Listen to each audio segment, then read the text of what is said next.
Hi everyone. So today in our lecture, I want to consider genre and tradition of Affinity in today's lesson. Most significantly, I think that Affinity is a work of historical fiction, and I think it's worth taking a moment to consider what historical fiction traditionally does. I also think it's worth asking whether or not and how Affinity participates in the tradition of historical fiction. So that'll be the first part of the lecture, and then I want to move on a little bit to just talk about how Affinity connects to a history of Victorian prisons. So, to start off, in criticism, historical fiction is seen as doing a few different things. Firstly, historical fiction is historical interpretation. Harry Shaw, in the Forms of Historical Fiction, suggests that, and I'm quoting, when we experience a work of literature, we employ, in a refined and complex way, our general ability to see the world in terms of significant groups and patterns. So, in other words, historical fiction reworks historical periods and events into patterns of interpretation that suggest to the reader which people, events, and trends mattered, and also suggests to the reader a mode of interpreting these people, events, and trends. So, in historical fiction, Shaw would argue the simple act of deciding what story to tell and which people or kinds of people to include is an act of interpretation. He says, and this is another short quote, generic assumptions allow us, indeed force us, to focus on some things at the expense of others. So, another thing that historical fiction allows us to do is to take abstract historical ideas and connect them to human experience.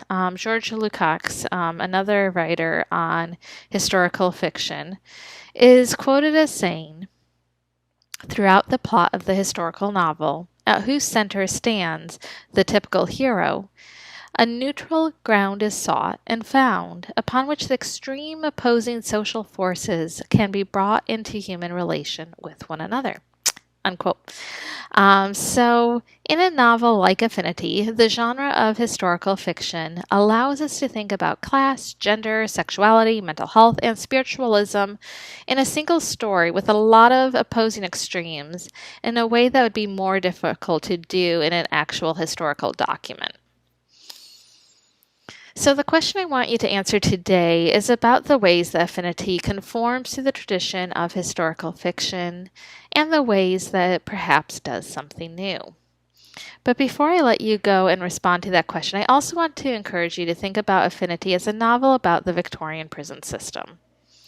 We already talked about how the Millbank prison that actually existed in Victorian London was inspired by Jeremy Bentham's design of a panopticon prison, and how the panopticon idea connects to modern conversations about surveillance anxiety.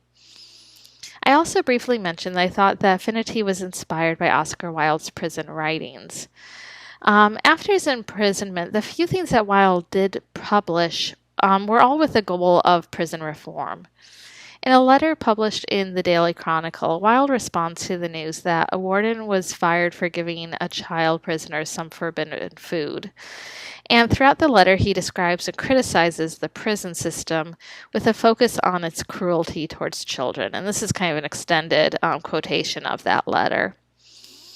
He says, every child is confined to its cell for 23 hours out of the 24. This is the appalling thing. To shut up a child in a dimly lit cell for 23 hours out of the 24 is an example of the cruelty of stupidity. If an individual, parent or guardian, did this to a child, he would be severely punished. The Society for the Prevention of Cruelty to Children would take up the matter at once. There would be on all hands the utmost detestation of whomsoever had been guilty of such cruelty. A heavy sentence would undoubtedly follow conviction. But our own actual society does worse itself. And then he continues on to argue This is a quote, no child under 14 years of age should be sent to prison at all. And furthermore, he argues that children should, if they need to be in prison, which he doesn't think they should at least be allowed to be educated, to do something productive, to sleep in a dormitory, more in a school-like system, and to be given decent food. Another work that Wilde published after prison was his poem Reading Jail, in which he recognizes prison cruelty not only as the result of poor criminal justice system, but as a combined work of the government, medical profession, and church.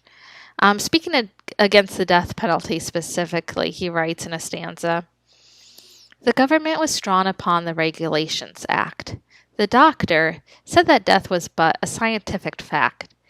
And twice a day the chaplain called and left a little tract."